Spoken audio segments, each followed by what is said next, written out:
कौन से वृक्ष भवन के सामने लगाने चाहिए, किन वृक्षों का रोपण करने से दरिद्रता दूर होती है तथा शत्रु, रोग, भय, भूत, पिशाच आदि संकटों से बचने के लिए कौन से वृक्ष भवन की सीमा में लगाने चाहिए।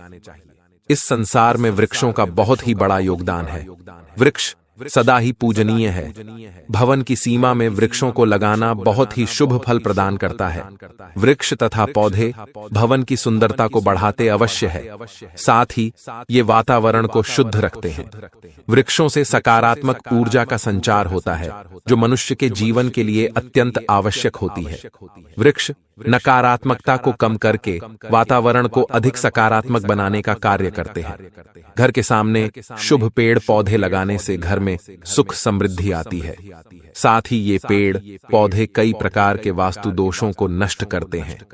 घर के आंगन में खड़े वृक्ष देवताओं के समान घर की रक्षा करते हैं। घर के सामने कौन से वृक्ष लगाने चाहिए जिससे घर में सुख समृद्धि हो, और कौन से वृक्ष नहीं लगाने चाहिए। नमस्कार दोस्तों, आपका हमारे YouTube चैनल करो उपाय में स्वागत है। दोस्तों, ऐसी ही ज्ञानवर्धक वीडियोस देखने के लिए हमारे YouTube चैनल करो उपाय को सब्सक्राइब करें। किसी जलाशय के समीप पीपल का वृक्ष लगाने वाले मनुष्य को जो फल मिलता है वह सैकड़ों यज्ञों के समान होता है। जब पीपल के पत्ते उस जलाशय में गिरते हैं तो वे पिंड के समान होकर पितरों को तृप्ति प्रदान करते हैं। इससे सभी प्रकार के पितृ दोष समाप्त हो जाते हैं। जो मनुष्य नित्य स्नान करके पीपल को स्पर्श करता है वह सभी पापों से मुक्त होता है और कभी पराजित नहीं होता है। पीपल को स्पर्श करने से लक्ष्मी की प्राप्ति होती है और उसकी प्रदक्षिणा करने से आयु में वृद्धि होती है।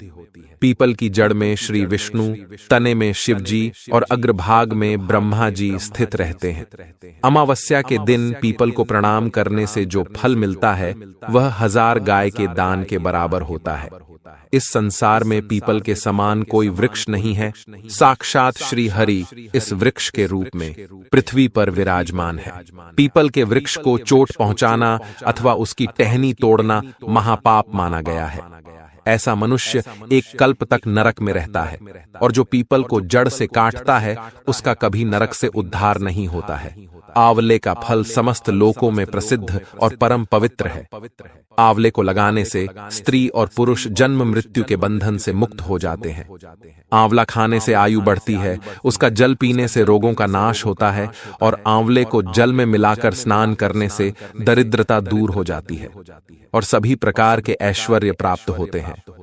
जिस घर में आंवला सदा मौजूद रहता है उस घर में कभी दैत्य और राक्षस नहीं आते हैं। एकादशी के दिन अगर आंवला मिल जाए तो संसार के सभी तीर्थों से बढ़कर फल प्राप्त होता है। अपने केश में आंवला लगाने वाला फिर से मृत्यु लोक पर जन्म नहीं लेता है। जिस घर के सामने आंवले का वृक्ष होता है वहां पर साक्षात लक्ष्मी नारायण निवास करते हैं। तीसरा है अशोक का वृक्ष। अशोक के वृक्ष में अप्सराओं का निवास होता है। यह वृक्ष शोक का नाश करने वाला तथा निराशा को समाप्त करने वाला होता है। इस वृक्ष को घर के पास लगाने से घर में सुख शांति बनी रहती है। अशोक का वृक्ष शीतलता और यौवन प्रदान करने वाला होता है। चौथा है पाकड़ का वृक्ष। प्रत्येक मनुष्य को पाकड़ का वृक्ष अवश्य लगाना चाहिए। यह वृक्ष लगाने से जो फल मिलता है वह महायज्ञ के समान होता है। कलयुग में मनुष्य यज्ञ नहीं कर पाएंगे, इसीलिए उन्हें एक पाकड़ का वृक्ष अवश्य लगाना चाहिए। पांचवा है नियम का वृक्ष। नियम का वृक्ष लगाने से सूर्य देव प्रसन्न होते हैं। नियम का वृक्ष आयु प्रदान करने वाला माना गया है। इसे घर के पास लगाने से नाना प्रकार के रोगों से छुटकारा मिलता है। मां लक्ष्मी को नीम के पत्ते अत्यंत प्रिय होते हैं, इसीलिए वह नीम के वृक्ष के पास निवास करती है। घर के सामने नीम के वृक्ष का रोपण करने से धन संपत्ति की प्राप्ति होती है। छठा है जामुन का वृक्ष। यदि कोई मनुष्य कन्या प्राप्ति की कामना करता है तो उसे जामुन का वृक्ष अवश्य लगाना चाहिए। जिस मनुष्य के घर के सामने जामुन का वृक्ष होता है उसके घर में कन्या का जन्म होता है, जो कुल का गौरव बढ़ाती है। सातवां है बेल का वृक्ष। बेल के वृक्ष में भगवान शिव और गुलाब में देवी पार्वती का निवास है। इसीलिए अगर बेल के वृक्ष के पास गुलाब का पौधा लगाया जाए तो शिव पार्वती का आशीर्वाद प्राप्त होता है। उस घर में कभी दुख दरिद्रता नहीं आती है, उस घर में कभी अकाल मृत्यु नहीं होती है और कोई स्त्री विधवा नहीं बनती है। उम्मीद है आपको यह वीडियो अच्छी लगी होगी। वीडियो को लाइक जरूर करें, साथ ही चैनल को सब्सक्राइब करना ना भूलें।